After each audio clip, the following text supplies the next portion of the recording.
बिस्मिल्लाहिर्रहमानिर्रहीम। सदर मुमलिकत जनाब आरिफ अलवी ने पंजाब में इंतखाबात के लिए तारीख का ऐलान कर दिया है, लेकिन महसूस यूँ होता है कि गैर यकीनी के बादल अब भी नहीं छटे। ये गैर यकीनी रियासत को किस कदर नुकसान पहुँचाएंगी, क्योंकि मईशत का बुरा हाल है। इस्ताक डार साहब के इस्तीफे का भी मुतालबा हो रहा है। इसके साथ साथ इमरान खान साहब के ऊपर कचहरी में कातिलाना हमला हो सकता है। ये इमरान खान साहब ने खुद तो कई मरतबा बताया था, लेकिन अब बाबर अवान साहब ने कुछ इस तरह से कहा है कि महसूस होता है कि शायद वाकई कोई बड़ा खतरा है। इमरान खान साहब को डॉक्टर्स ने भी इजाज़त दी है कि आप इंतखाबी मुहिम चला सकते हैं। इस हवाले से हमारे पास खबर आई है कि ग्रीन सिग्नल दे दिया गया है। लेकिन इसके अलावा सबसे अहम मसला है ऑडियो लीक्स हो रही हैं, जिसके बाद अदलिया के ऊपर एतमाद, अवाम का एतमाद, और इसके साथ साथ हम जो अदलिया के हवाले से बात सुनते आ रहे हैं कि जजेस जो है वो किसी तरफ झुकाव नहीं रखते, जजेस जो है वो गैर जो है वो किसी सियासी सरगर्मी के अंदर इन्वॉल्व नहीं होते, उन तमाम चीज़ों के हवाले से भी सवालात पैदा हो रहे हैं। आखिर ये मामला कौन है, कौन ऑडियो लीक्स करता है, कौन इसके बाद अवाम का एतमाद अदलिया के ऊपर भी हटाने की कोशिश कर रहा है, कितनी बड़ी साजिश है,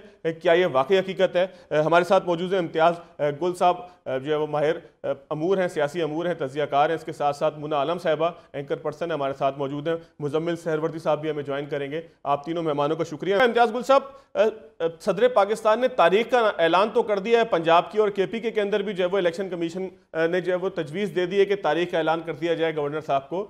लेकिन महसूस ये होता है कि गैर यकीनी के बादल अब भी जो है वो मंजर आम के ऊपर छाए हुए हैं और सियासी मंजरनामे को अबर आलूद करके बैठे हुए हैं। तो आप कितना यकीनी समझते हैं कि सिलेक्शन इस तारीख के ऊपर हो जाएगा और कोई रुकावट नहीं आएगी, कोई कानूनी लकूना नहीं बाद में आएगा? हर मुमकिन कोशिश की जा रही है इंतखाबात मुनक्किद ना करने की, उनमें ताखीर करने की।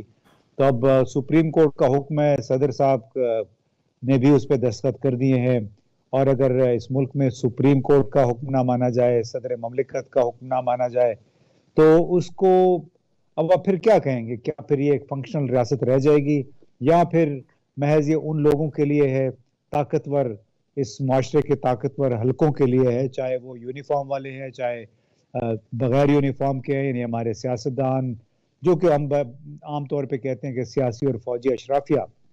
तो ये तो अगले दिनों में पता चल जाएगा कि 30 अप्रैल को इंतखाबात पंजाब में और खैबर पख्तूनख्वा में, उसके बाद शायद, कि ये कब किस हद तक इस पे अमल दरामद होता है, और आया इन इंतखाबात को कुछ अरसे के लिए मुलतवी करके पूरे मुल्क में एक वक्त में इंतखाबात कराने की कोशिश की जाएगी। कम अज कम जितने भी पीपल्स पार्टी और मुस्लिम लीग के अरकान हैं, उनके रहनुमा हैं, उनका तो मौक़िफ़ यही है कि तमाम इंतखाबात एक ही दिन में होने चाहिए।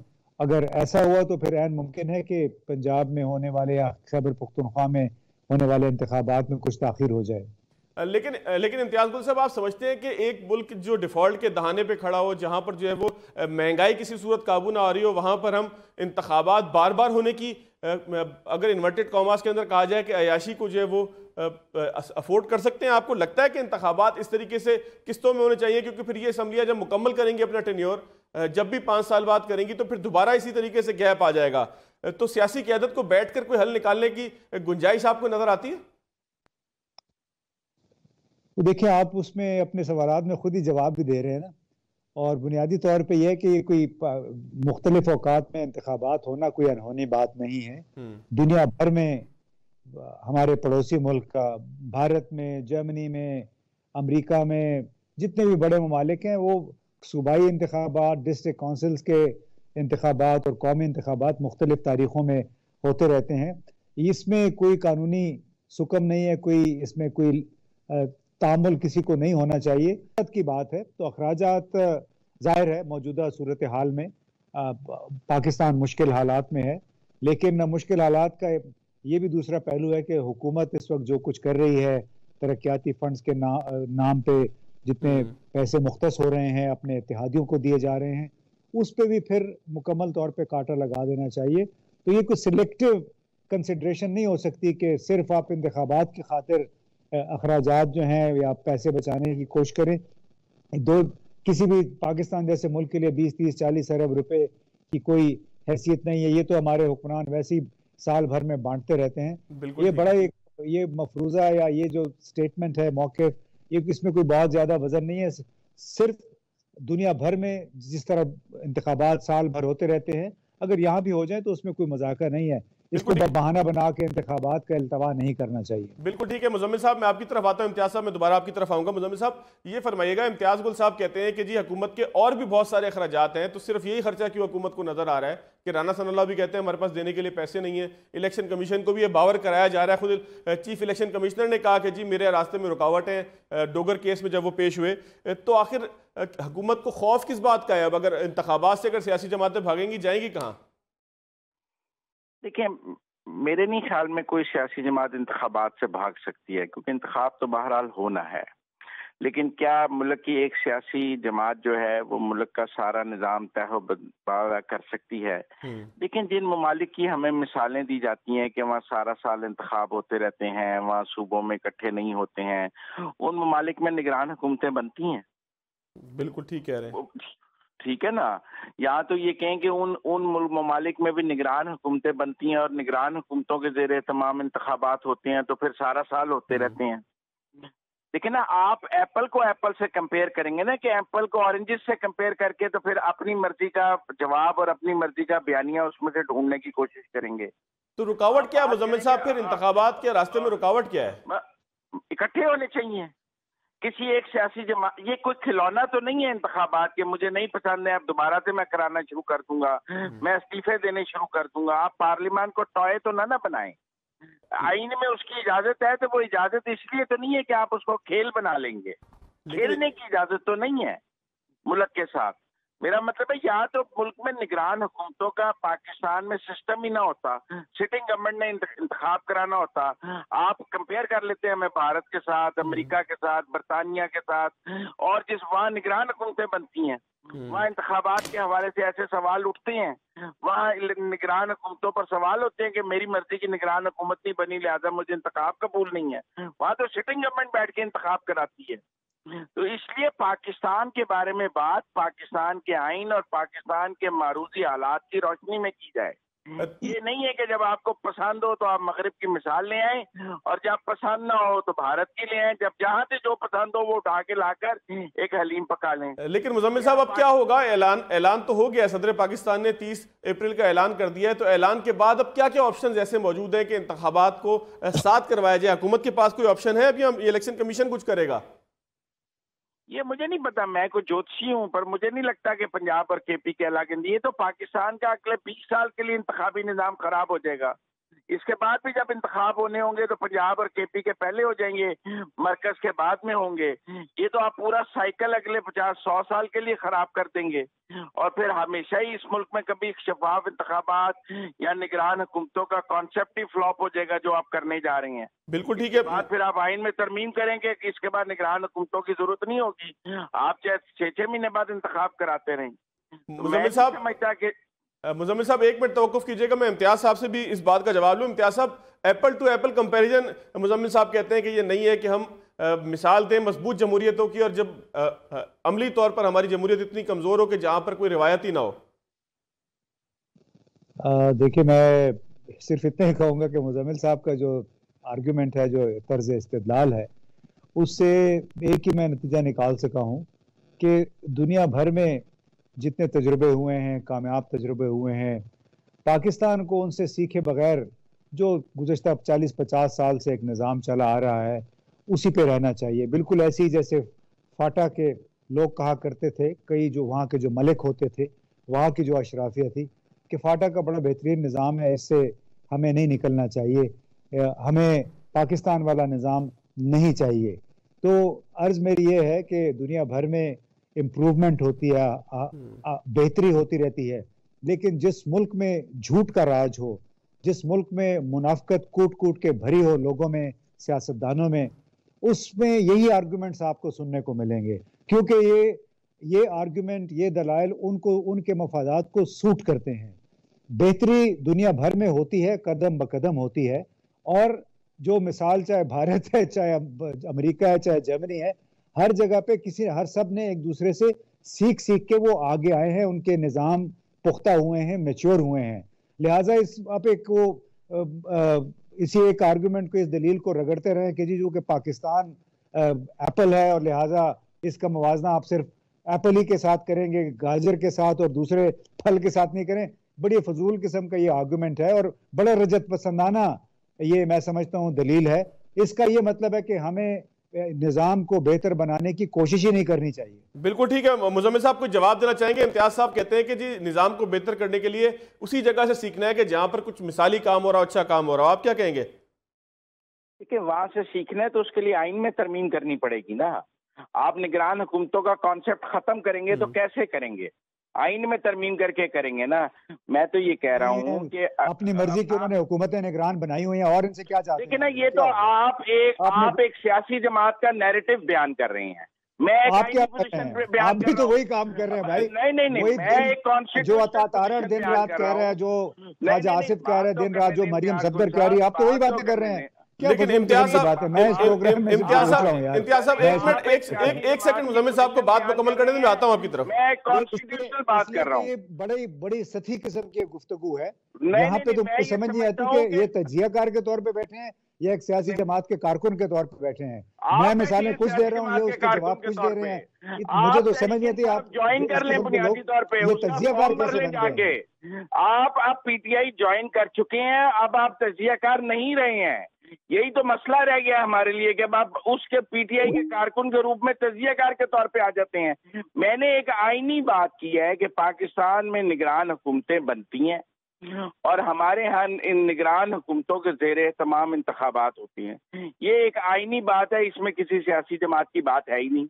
मैंने ये कहा है कि जब हमारे यहाँ एक दिन में पूरे मुल्क में इंतखाबात होते हैं का कानून है और एक सारे जगह निगरान हुकूमतें बनती हैं। बिल्कुल ठीक है। कॉन्सेप्ट के तहत आइन में ये चीजें रखी गई हैं। बिल्कुल ठीक है मुजम्मिल साहब। हम दो सूबों में पहले कराएंगे, 2 सूबों में बाद में कराएंगे, मरकज में बाद में कराएंगे, तो कहीं निगरान होंगी कहीं नहीं होंगी, फिर निगरान हुकूमतों का कॉन्सेप्ट फॉल हो जाएगा। बिल्कुल ठीक है मुजम्मिल साहब। उसकी मंतक खत्म हो जाएगी। इसमें किसी सियासी जमात के मौक़िफ़ की तो बात है ही नहीं। बिल्कुल ठीक है मुजम्मिल साहब। मैं इम्तियाज गुल साहब बात कर रहे हैं, वो तो इमरान खान की जुबान बोल रहे हैं। मैं एक आइन की बात कर रहा हूँ, कानून की बात कर रहा हूँ। बिल्कुल ठीक है मुजम्मिल साहब, मैं दोबारा आता हूँ, एक ब्रेक लेता हूँ, ब्रेक के बाद आता हूँ तो आइन और कानून की बात ही होगी। लेकिन कुछ अदलिया के हवाले से जो टेप्स आ रही हैं, जो लीक्स हो रही हैं, वो तशख़्ख़ुस के ऊपर भी नुकसान पहुँचा रही हैं, इसके साथ साथ आवाम के एतमाद को मुतज़ल्ज़िल करने का सबब भी बन सकती हैं। कितना नुकसान होगा, कौन जिम्मेदार है, क्या हो रहा है, बात करेंगे आफ्टर शॉर्ट पे। ब्रेक के बाद खुश आमदीद। इम्तियाज़ गुल साहब मौजूद हैं, मुजम्मिल सहरवर्दी साहब मौजूद हैं, मुना आलम साहबा मौजूद हैं। हम ब्रेक से पहले बात कर रहे थे इलेक्शन की तारीख की, और गैर यकीनी के बादल जो है वो महसूस ही होता है कि गुफ्तगू के बाद भी छटे नहीं है, क्योंकि पाकिस्तान का जो सियासी कल्चर है, पाकिस्तान का जो कमज़ोर जमहूरी निज़ाम है, वो जाहिर है कि पाकिस्तान के अंदर किसी भी तारीख को या किसी भी इदारे के किसी फैसले को शक की निगाह से देखने पर हमें मजबूर करता है। लेकिन आते हैं ज़रा अदालत की तरफ। ऑडियो लीक हुई एक फवाद चौधरी साहब की। इम्तियाज़ गुल साहब, ये ऑडियो लीक होना कितना नुकसानदेह है इदारों के ऊपर एतमाद के हवाले से? ये बड़ी शर्मनाक बात।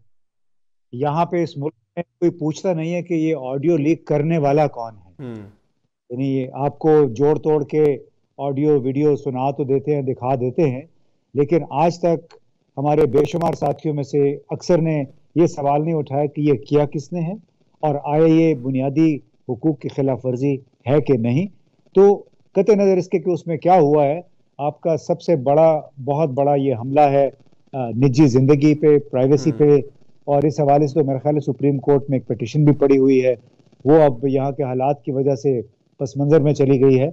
लेकिन दुनिया के किसी और मुल्क में अगर इस तरह होता कि बड़े तवातुर के साथ महज एक जमात के लोगों को टारगेट करके इस तरह के लीक्स आ रहे होते, तो पर न जाने उस मुल्क में क्या हो चुका होता। लेकिन उन मुल्कों में चूंकि ज़मीर जागे होते हैं, लोग उसूल पसंदी की बात करते हैं, मुनाफकत नहीं होती है, और सहाफ़ी के तौर पे ज़्यादातर जो हैं वो प्रोफेशनल अंदाज में काम करते हैं, लिहाजा इस किस्म के किसी भी काम की वजह से तूफ़ान आ चुका होता। लेकिन यहाँ हर रोज़ वो वीडियो ऑडियो लीक्स लेबॉर्ट्री में से एक नई चीज़ निकल आती है दूसरों को मतून करने के लिए। हालांकि इन्हें समझ नहीं आती कि इस तरह के काम करने से आप जिस जमात को नुकसान पहुंचाना चाह रहे हैं, उस जमात को और उसका फ़ायदा ही हो रहा है। और जितने भी इस वक्त आपने, चाहे इलेक्शंस हैं या आप दूसरे क्राउड्स का मौका देख लें जहाँ पे हुजूम होता है, कि वो एक पार्टी है, भले उसको आप पसंद करें ना करें, वो लोग उसी की तरफ जा रहे हैं। तो अब इन लोगों को सोचना पड़ेगा कि ये आप वक्तन फवक्तन जो अपने गिदड़ सिंगी निकाल लेते हैं अपने पटारी में से, तो समझते हैं कि हमने सांप निकाल लिया, वो सांप उल्टा इन्हीं की जो हिकमत अमली उसको डस लेता है। तो ये इनको सोचना पड़ेगा, और बड़ी शर्मनाक बात है ये। शर्मनाक तो खैर बाद में है, सबसे पहले ये आईनी हुकूक की खिलाफ वर्जी है। लेकिन इम्तियाज साहब, अदालत को मतनाज़ा बनाना ये कितना नुकसानदेह होगा रियासत के लिए? अदालत को बिल्कुल मुतनाज़ा बनाने की कोशिश की गई। यानी ये दुनिया में मैंने पहली मर्तबा इस किस्म के ये दलाइल सुने कि ये 5 का बेंच था, और चूंकि दो जजों ने कहा कि हम जो 2 जज अलहदा हुए हैं उनसे मुत्तफिक हैं, लिहाजा ये फैसला 3-4 से हुआ है। हालांकि तमाम जजों ने वो लिख दिया था कि ये केस, ये चूंकि बेंच रिकॉन्स्टिट्यूट हो गया है, असर इसकी तश्कील हो गई, अब ये 5 जजों पर मुश्तमिल बेंच है जिसकी सरबराही उमर अता बंदियाल साहब कर रहे थे। तो गैर जरूरी तौर पे जो मैंने शुरू में बात कही कि जिस मुल्क में, जिस माशरे में मुनाफकत कूट कूट के भरी हो, अफराद सिर्फ अपने अफरादी और अपने पार्टी मफादात की बरारी कर रहे हो, भले कोई भी पार्टी है, उस मुल्क में फिर इस किस्म के वाकयात होते रहेंगे, और माशाल्लाह कानून का और इंसानी बुनियादी हुकूक का बोलबाला होता रहेगा। मुजम्मिल साहब, मैं आपकी तरफ आता हूं। मुजम्मिल साहब, आपको क्या लगता है कि ये ऑडियो लीक्स कितना नुकसान पहुंचाएंगी रियासती इदारों को, और खासतौर पर लोगों के उस एतमाद को जो अदालतों के ऊपर है या दीगर इदारों के ऊपर लोगों का है? काफी नुकसान पहुंचाएंगी। क्यों नहीं नुकसान पहुंचाएंगी? कोई लोहे का तो नहीं बना हुआ ना कि उसको नुकसान नहीं पहुंचेगा। अगर कोई बात सामने आ रही है कि अदालतें मैनेज हो रही हैं, बेंच बन रहे हैं, कोई जजों के घर में हुकूमती ओहदेदार बैठे हैं, तो आपका ख्याल है कि ये बातें जो हैं ये नजरअंदाज करने लेकिन ये सारे इल्जाम है ना मुजम्मिल साहब, इस तरह के इल्जामात अगर खुलेआम आप लगाएंगे तो फिर रियासत तो नहीं रही ना, फिर तो क्योस एक हो गया। ये मोहम्मद खान भट्टी साहब जज के घर बैठे थे, ये इल्जाम था, वो तरदीद करने मैं नहीं बैठा था। चीफ मिनिस्टर उनके घर जा रहा था, वो इल्जाम था। वो वकील को कह रहा था कि मेरा मेरा मेरा उसी जज के घर के सामने केस लगवा दो जिसके मैं उस दिन घर गया हुआ था, ये इल्जाम था। तो ट्रू फैक्ट्स हैं, मतलब चीजों को मिला के पढ़ ले, साफ है यहाँ है कि इसमें इल्जाम वाली किसने क्या तरदीद की है कि वो चीफ मिनिस्टर कह रहे हैं कि मैं उस दिन उनके घर नहीं गया था, या वो ये कह रहे हैं कि मैंने वकील को नहीं कहा कि उन्हीं को मेरा केस लगवा दें। सब बेंच फिक्सिंग एक ओपन बात है। अब तो देखें, जस्टिस काजी ईसा के फैसले के बाद जो उन्होंने फैसला दिया है, सूरत हाल मजीद क्लियर हो गई है। जस्टिस काजी ईसा ने कहा है कि सुप्रीम कोर्ट के रूल्स के तहत चीफ जस्टिस के पास बेंच बनाने का अख्तियार तो है, बेंच को रिकॉन्स्टिट्यूट या उसे तोड़ के उसे रीशेप करने का अख्तियार नहीं है। एक दफा चीफ जस्टिस ने जो बेंच बना दिया है, सुप्रीम कोर्ट के कवायद के मुताबिक चीफ जस्टिस उसमें कोई रद्दोबदल नहीं कर सकता। ये कोई, मेरा मतलब है कि कोई बादशाह थोड़ी है सुप्रीम कोर्ट में कि आपने आज बेंच बना दिया, कल आप 2 जज उसमें से आपकी बात नहीं मान रहे, आपने उन 2 जजों को निकाल दिया, फिर अपनी मर्जी के 2 जज और डाल लिए, फिर ये कर लिया। ये कोई, मेरा मतलब है, भानुमती का कुंभा है कि सुप्रीम कोर्ट है? आपने बेंचेस को मजाक बना के रख दिया, को उसका रूल है, कवायद है। आप काजी ईसा का फैसला पढ़ लें, उन्होंने कहा कि सुप्रीम कोर्ट के कवायद के तहत चीफ जस्टिस एक दफा बेंच बना सकता है, ना तोड़ सकता है, ना किसी जज को निकाल सकता है, ना किसी को रख सकता है उसके बाद। यानी कि हर तरफ ही हम देख रहे हैं कि क्योस है। मुना आलम साहबा, मैं आपकी तरफ आता हूं। ये फरमाइएगा कि दोनों मेहमान हमारे जो है वो राय के अंदर फर्क तो रखते हैं, लेकिन बहरहाल इस बात पर जो है वो मुत्तफिक है कि रियासत को नुकसान पहुंच रहा है इस सारी सियासत के नतीजे में, कि कभी ऑडियो लीक्स हो रही हैं, कभी जजेस के ऊपर इल्जाम लगाया जा रहा है। और मुजम्मिल साहब तो कहते हैं कि वो इल्जाम नहीं है, वो हकीकत है कि बात भी हुई है। परवेज इलाही साहब जो है वो राब्ते के अंदर भी थे, उन्होंने तस्लीम भी किया इसको। तो कहाँ लेकर जा रहे हैं हम मुल्क को? दोनों बातें अपनी अपनी जगह इस तरह से वैलिड हैं, क्योंकि मुझे ये समझ नहीं आता कि हुकूमत एक के बाद एक ऑडियो लीक्स आ रही हैं। हुकूमत इसको प्रोब करने की जगह, इनको रोकने की जगह, उस हैकर को पकड़ने की जगह उल्टा इसके ऊपर बयानियां बना रहे हैं। मेरे लिए ये बहुत बाइस तशवीश है। मतलब ये कि आपको कोई परवाह नहीं कि आपके लोगों की ऑडियोज कौन रिकॉर्ड कर रहा है, ये ब्रीच ऑफ प्राइवेसी कौन कर रहा है, कौन है आखिर वो जिसको रसाई हर किसी के फोन्स तक हासिल है, चाहे वो व्हाट्सएप कॉल हो या चाहे वो नॉर्मल कॉल हो। ये बात आपके लिए तशवीशनाक होनी चाहिए, क्योंकि ये ऐसा नहीं है कि सिर्फ पीटीआई के लोगों की आ रही है। इससे पहले हुकूमत के हवाले से भी कुछ लीक्स आ चुकी हैं, और कल को हो सकता है और मजीद जो लीक्स का निशाना है वो हुकूमत बन जाए। मतलब ये तो कोई भी हो सकता है ना, किसी के भी ऊपर हो सकता है। तो ये इनके लिए बाइस तशवीश होना चाहिए। अपना बयानिया बनाएं इसके ऊपर, उससे ज्यादा इनको ये चाहिए कि इसको रोकें, पता करें कर कौन रहा है। मुझे याद है एक जमाने में इन्होंने कोई इंक्वायरी का आगाज किया था, उसका कुछ भी नहीं बना और वो बिल्कुल खाली हम लोग बैठे हुए हैं, उसके ऊपर कोई बात ही नहीं करता। बिल्कुल उन्होंने कहा है वो जैसे सफाई हस्ती से वो बात ही मिट चुकी हो। लेकिन सियासतदानों की जिम्मेदारी नहीं लगती मोना आलम साहब आपको कि वो अगर इस तरह की कोई चीज हो जो इदारों से मुताल्लिक हो, जिससे उनका तशख़्ख़ुस खराब हो, लोगों का यकीन खराब हो, तो उसके ऊपर सियासत ना करें? हम तो देख रहे हैं कि पूरा ट्विटर भरा हुआ है, बयानात भरे हुए हैं, मरियम नवाज साहिबा से लेके एक छोटे मोटे सोशल एक्टिविस्ट तक हर बंदा जो है उसके ऊपर तबसरा कर रहा है, कोई ट्रक की तस्वीर लगा रहा है, कोई कुछ लगा रहा है। हाँ फवाद साहब, मैं यही कह रही हूँ, वो ट्रक की तस्वीरें, अब ट्रक का तमस्कर उड़ाया हुआ है, ट्रक के ऊपर मीम्स बन रही हैं, तो मतलब इससे बेहतर आप हुकूमत है, आप कोई मतलब कोई सोशल मीडिया की कोई ट्रोल आर्मी तो नहीं है ना, ये तो गवर्नमेंट है रियासत पाकिस्तान की। ये इनको पता करना चाहिए कि कहाँ से आ रही है ये ऑडियो लीक्स की भरमार और एक बारिश। लेकिन पता है एक दूसरी बात है जो कि मैं साथ साथ इसी कंटिन्यूटी में ये कहना चाहती हूँ कि ये पीटीआई के लिए भी बाइस तशवीश है कि हर बंदा उनका फोन पे बात करता हुआ पकड़ा जा रहा है, हर बंदा, और जजेस के मुतालिक बात कर रहा है। पहले परवेज इलाही साहब ने कहा था कि हाँ वो कॉल तो सच्ची थी, लेकिन वो मैं दूसरे कॉन्टेक्स्ट में बात कर रहा था। यही बात जो है वो सुप्रीम कोर्ट बार के जो सदर हैं आबिद साहब, आबिद जुबैरी, उनकी भी बात यही आई थी कि कॉन्टेक्स्ट कुछ और था, हाँ लेकिन कॉल सच्ची थी। अब ये आज भी ये बात तो तशवीशनाक है ना। अब फवाद चौधरी साहब भी, हम हुकूमत पे जहाँ तनकीद कर रहे हैं वहाँ पीटीआई पे भी ये तनकीद बनती है, वो हर ट्वीट का जवाब दे रहे हैं, जिन ट्वीट्स का आप तस्करा कर रहे हैं हर ट्वीट का जवाब दे रहे हैं, जवाब हो रहा है, बड़ा चटखारा मसाला और गरम मसाले लग रहे हैं ट्वीटों को, लेकिन ये नहीं बता रहे कि वो जो बात कर रहे हैं वो क्यों कह रहे हैं कि वो ट्रक जा रहे हैं और आपका ट्रक पहुंच गया है, क्या है उस ट्रक में। तो ये बातें भी जाहिर है, ये इसके ऊपर बहुत बड़े सवालिया निशानात हैं। मुझे लगता है जुडिशरी को भी अपने अंदर ये थोड़ी सी इंट्रोस्पेक्शन करनी चाहिए, पता लगवाएं कि ये कौन कर रहा है। और जुडिशरी ने भी बाय द वे ये बात गलत नहीं है, अपने अंदर के इख्तिलाफात उन्होंने जितना खोल के निकाल के दिखाए हैं ना दुनिया को, उससे ये कि कोई अच्छा इंप्रेशन नहीं गया है हमारी जुडिशरी का, जो कि अफसोस के साथ पूरे मुल्क में, पूरे दुनिया में बड़ा कम रैंकिंग में आती है, बहुत निचली रैंकिंग है हमारी जुडिशरी की, हमारे पूरे जुडिशल सिस्टम की। तो यही वजह है, खोल के आप अपने इख्तिलाफात बता रहे हैं। तो मुझे नहीं लगता, ये शुक्र है इन्होंने थोड़ा सा एक उसके ऊपर पॉज लगाया, मैं ये नहीं कहूंगी फुल स्टॉप लगाया, पॉज लगाया है अभी भी, लेकिन वो जो the damage has been done. बिल्कुल ठीक है मोना आलम साहब, एक ब्रेक लेते हैं, ब्रेक के बाद दोबारा आएंगे। तो इसाक डार साहब ने इस्तीफे के मुतालबे के जवाब में जो प्रेस कॉन्फ्रेंस की, उसमें इमरान खान साहब के ऊपर हमले किए, उनकी हुकूमत के ऊपर भी हमले किए, और इसके साथ साथ उन्होंने बताया कि गरीब को जो मुश्किलात हैं उस सारे के जिम्मेदार भी इमरान खान साहब हैं। मईशत पर भी बात करेंगे, इसके साथ साथ तहरीक इंसाफ के रहनुमाओं की रिहाई का अदालत ने जो वो एक तरह से हुक्म दिया है, क्योंकि नज़रबंद हुए थे वो 16 MPO के तहत, जिसको अदालत ने मुअत्तल कर दिया है। क्या मंजरनामा बनना है, इमरान खान साहब कितना जल्दी इलेक्शन कैंपेन के अंदर आ सकेंगे, तमाम चीज़ों पर बात करेंगे शॉर्ट ब्रेक के बाद। ब्रेक के बाद खुशामदीद। इसाक डार साहब जब आए थे बड़ी उम्मीद हो चली थी, सबने ट्वीट भी किया कि इसाक डार साहब के आते ही डॉलर मार्केट जो है वो थम गई है, लेकिन गुज़िश्ता रोज़ हमने देखा कि 18 रुपये बढ़ने के बाद गो के आज 12 रुपये नीचे आ गए। इसाक डार साहब से इस्तीफ़ा जब मांगा गया तो उन्होंने बड़ी एक धुआंधार किस्म की प्रेस कॉन्फ्रेंस की। उन्होंने कहा कि इमरान खान साहब की सिर्फ टांग में नहीं, दिमाग में भी मसला है। इसके साथ साथ और भी बहुत सारे इल्ज़ामात उन्होंने लगाए और भी बहुत सारे मामलात के ऊपर उन्होंने बात की। उन्होंने कहा कि महंगाई जो है वो आलमी हालात की वजह से है। मुजम्मिल साहब, इसाक डार साहब से जो उम्मीदें थीं एक तज्जियाकार की हैसियत से, आपको लगता है कि इसाक डार साहब के आने से कोई फ़र्क पड़ा आलमी हालात को, मामलात को, IMF के साथ डील को, इन तमाम चीज़ों को वो कंट्रोल कर सके या मज़ीद नुकसान की तरफ लेकर गए?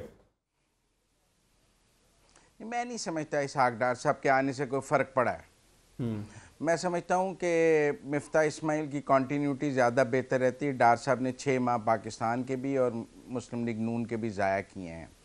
वो माइनस IMF कुछ करने की कोशिश करते रहे, वही जैसे असद उमर कोशिश करते रहे और नुकसान हो गया, वैसे ही डार साहब कोशिश करते रहे और नुकसान हो गया। तो इसलिए डार साहब की जो पॉलिसी थी, जो उनकी सोच थी, उसका रिज़ल्ट तो फेलियर में है। लेकिन मैं एक चीज़ पिछले सेगमेंट से ज़रूर ऐड करना चाहता हूँ। ऑडियो टेप्स की बात हो रही थी, मैं एक लाइन में उसको देखें। ऑडियो टेप्स पाकिस्तान में नई नहीं है, मलक कयूम और शहबाज शरीफ की भी आई, बिल्कुल। और फिर हम पिछले जो हमारे वज़ीर आज़म थे इमरान खान साहब, वो तो फ़ख्र से ऑडियो टेप्स को जस्टिफाई करते थे कि एजेंसियाँ सुनती हैं, मुझे भी सुनती हैं, बाकियों को भी सुनती हैं, उनको सुनना चाहिए, ये सिक्योरिटी मैटर है, वो नहीं सुनेंगी तो क्या होगा। तो आज जब वो सुप्रीम कोर्ट में पिटिशन देते हैं कि मेरी क्यों सुनी गई हैं, तो कल जब उनके मुखालफिन की टेप्स आ रही थी तो तालियां बजा रहे थे। मुनाफकत तो इसको कहते हैं ना, कि कल मीठा मीठा हफ हफ कड़वा कड़वा थू थू। जब मुखालफिन की टेपें आ रही थी तो आधा आधा घंटा इंटरव्यूज में इन ऑडियो टेप्स के फ़ज़ाइल हमें समझाए जाते थे कि ये कितनी ज़रूरी हैं और एजेंसियों के पास ये टेप करने का अख्तियार कितना लाजिम और मलजूम है पाकिस्तान की सलामती के लिए। ये मुल्क का वज़ीर आज़म बताता था, जो आज कहता है मेरी ऑडियो टेप्स निकल आई हैं, तो आज जब उसकी निकली हैं, उसको शायद उस वक्त नहीं पता था कि ये वक्त उस पर भी आ जाना है। बदलता है रंग आसमां कैसे कैसे, कभी के दिन बड़े कभी की रातें। तो मुनाफिकत का अमली मुजाहिरा बल्कि ऑडियो टेप्स के हवाले से इमरान खान की शक्ल में देख रहा हूं। मैं एक और शेर भी ऐड कर देता हूं जो हर सियासतदान को, हर फर्द को सोचना चाहिए कि चिराग सबके बुझेंगे, हवा किसी की नहीं। आपकी बात बिल्कुल दुरुस्त है। थोड़ा सा हम आगे की हवा किसी की नहीं रहेगी। हवा तो अगर आपने कोई ऑडियो टेप्स के हवाले से मुनाफिकत का कोई अमली नमूना देखना है तो इमरान खान के पुराने और नए क्लिप मिलाकर सुने, आपको बेहतरीन नमूना नजर आएगा उसमें मुनाफिकत का और इसका। मैं इसाक डार साहब पे भी जरूर आऊंगा। मुन्ना आलम साहब, आप समझती हैं कि इमरान खान साहब जो माजी में चीज़ों को ठीक समझते थे वो आज उन्हीं के ऊपर इंप्लीमेंट हो रही हैं? तो अहले सियासत को ये समझना नहीं चाहिए कि उन तमाम चीज़ों से परहेज करें कि जो गलत रिवायात का सबब बने या गलत बात हो, जो गलत उनके ज़माने में गलत हो वो बाद में भी गलत हो, तो इसलिए गलत से बचना चाहिए। ये मजमूई तौर पर यही रवैया है कि जो ये लातों के भूत है ना, ये बातों से नहीं मानते, और हमारे जो भूत हैं वो लातों से भी नहीं मानते। हमारे मुल्क में ये अनोखे भूत हैं, ये इन सबको समझना चाहिए। कोई नहीं समझता, कौन समझाए मुझे बताएं। इमरान खान साहब अपनी हर पिछली बात से पीछे हट गए। वन पेज हुकूमत के आखिरी दिन के आखिरी मिनट तक अब वो कहते रहे हम एक पेज पर हैं, मुझे कोई मसला नहीं है और मेरे साथ अभी भी मामला ठीक है। बल्कि एक मुझे जो सबसे पहला हिंट मिला था कि उनका शायद कोई बाजवा साहब के साथ प्रॉब्लम है, वो तब मिला था कि उन्होंने एक आई थिंक मरहूम अरशद शरीफ का इंटरव्यू था, उसमें उन्होंने पूछा कि आपके ताल्लुकात आर्मी की से कैसे हैं, तो उन्होंने कहा बस ठीक है, बस इतना कहा। तब भी ये नहीं कहा कि कोई ऐसा कोई मसला है, ये साजिश कर रहे हैं, साजिश एक्सपोर्टेड है, कुछ भी नहीं। एक तरफ इमरान खान साहब की भी आप बात ले लें, कोई गिनती नहीं है, और दूसरी तरफ ये जो हुकूमत है, ये तो नाअहल की तस्बीह जपते थे ना इमरान खान साहब पे, कि वो नाअहल वो सबसे इनकॉम्पिटेंट, ये वो, मतलब कोई गालियों की गिनती नहीं थी, कोई गाली नहीं छोड़ी थी, कोई बुरा लफ्ज नहीं छोड़ा था। तो आप तो बहुत अच्छे हैं ना भाई, आप बहुत अच्छे हैं, तो आप तो अपने डबल स्टैंडर्ड्स ना रखें ना ऑडियो लीक्स पर। आप करें कुछ, आप मजम्मत कर दें। बिल्कुल आपकी बात दुरुस्त है। इमरान खान से ज्यादा पुराने हैं, आप पुराने खिलाड़ी हैं, आपको ज्यादा पता होना चाहिए कि ये आपने जो बात की वो आपका शेर दुरुस्त है कि हवा किसी की नहीं, चिराग सबके बुझेंगे। ये बात जितनी इमरान खान साहब को पता लगी है वो हम आइंदा वक्त में देखेंगे कि उनको पता लगी भी है या नहीं लगी है, या जब उनके पास इख्तियार आएगा वो फिर पहले जैसे हो जाएंगे वन पेज। लेकिन इनको तो पता है ना। नवाज शरीफ साहब ने तो कहा था मैं टस से मस हो जाऊंगा, मैं अपने बयानिए से, अपनी सोच से, अब जो मैं एक सुप्रीमेसिस्ट हो गया हूँ, सिविलियन सुप्रीमेसिस्ट, जो अब मैं लेफ्टिस्ट हो गया हूँ, मैं उससे बिल्कुल पीछे नहीं हटूंगा। तो इनको तो पता है ना, तो ये किस बात का इंतजार कर रहे हैं? इनको क्यों इमरान खान साहब की तौसी की जरूरत है? ये इमरान खान साहब को देख के चलते, मतलब कोई किसी के कोई सर पैर नहीं है ये दोनों। By the way, I am sorry to say, ये अगर आप एक के ऊपर तनकीद कर रहे हैं, ये उतनी लागू दूसरे पे भी होती है जो हुकूमत। बिल्कुल ठीक है मुजम्मिल साहब, मैं आपकी तरफ ही आऊंगा। इमरान खान साहब के ऊपर कातलाना हमला हो सकता है कचहरी के अंदर। खुद खान साहब ने भी कहा कि इनको पता नहीं है कि मुझे मेरी जान को कितना खतरा है, मेरी टांग में भी जख्म है, तो मैं अदालत में कैसे पेश हूँ। खान साहब की ये दलील और उसके बाद बाबर अवान साहब का ये इल्ज़ाम या इंकशाफ, इन दोनों चीज़ों के अंदर आपको लगता है कोई हकीकत है? सियासी क़यादत को इस हवाले से घबराना चाहिए कि अदालत में पेश नहीं होगा क्योंकि कातलाना हमला हो सकता है, और बाबर अवान साहब कहें कि हमले का प्लान भी बन गया था?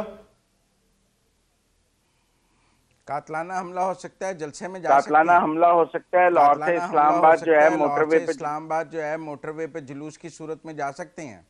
सिर्फ कचहरी जाते हुए कातलाना हमले का खतरा है, बाकी सारी सियासी एक्टिविटीज़ के वक्त कातलाना हमले का खतरा नहीं है। तो अगर उन्होंने इलेक्शन मुहिम चलानी है, अगर वो कल से जलसों का ऐलान कर रहे हैं, तो फिर उन्हें अदालत में भी पेश होना है कि सिर्फ अदालत में कातलाना हमले का खदशा है, बाकी कहीं कातलाना हमले का खदशा नहीं है।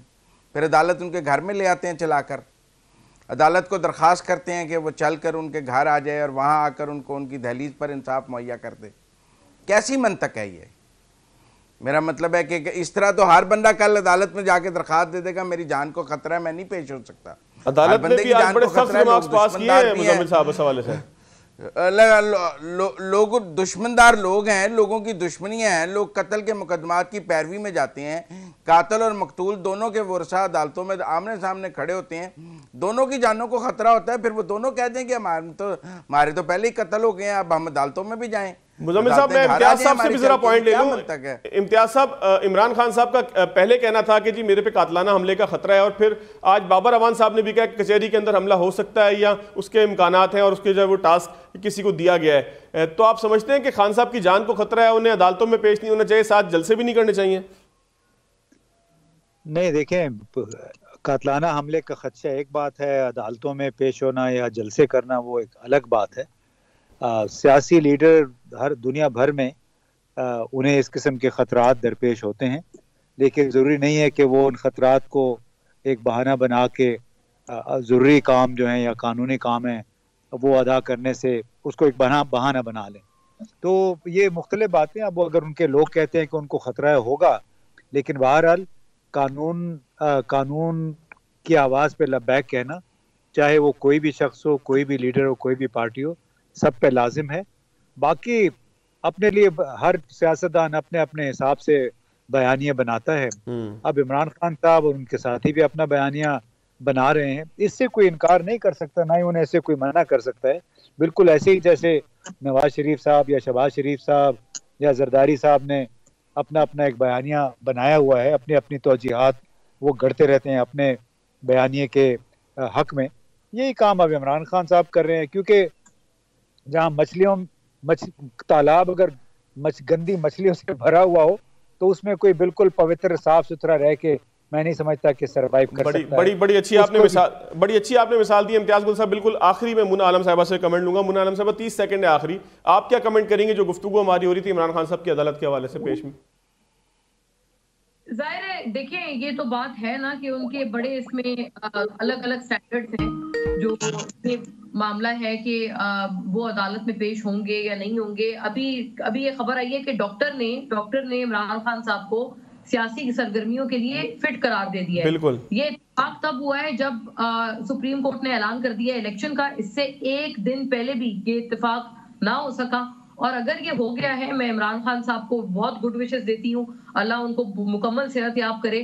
तो फिर इसका ये मतलब है कि वो अदालत में पेश होने के लिए भी फिट हो गए। सिर्फ सियासी सरगर्मियों का क्यों तस्करा किया है डॉक्टर ने ये क्यों कहा कि आप अदालत में भी पेश होने के लिए अब आप फिट है? तो ये बात बिल्कुल सही है, इसमें कोई शक नहीं। ऐसा नहीं हो सकता आपकी एक मामले के लिए आप बीमार हैं लेकिन दूसरे के लिए आप सुपर फिट हैं। चले, बहुत शुक्रिया। मुन्ना आलम साहब हमारे साथ मौजूद थी, मुजम्मिल सहरवर्दी साहब हमारे साथ मौजूद थे, इम्तियाज गुल साहब हमारे साथ मौजूद थे। आप तीनों मेहमानों का शुक्रिया। बहस को समेटते हैं और यही बात करेंगे कि रियासत को तरजीह देनी चाहिए, अपनी सियासत के लिए इस रियासत को खुदारा नुकसान ना पहुँचाइए। और इसाक डार साहब कहते हैं कोई डिफ़ॉल्ट नहीं हो रहा, अल्लाह ताला उनकी ज़बान मुबारक करे। याद दीजिएगा। अल्लाह हाफ़िज़।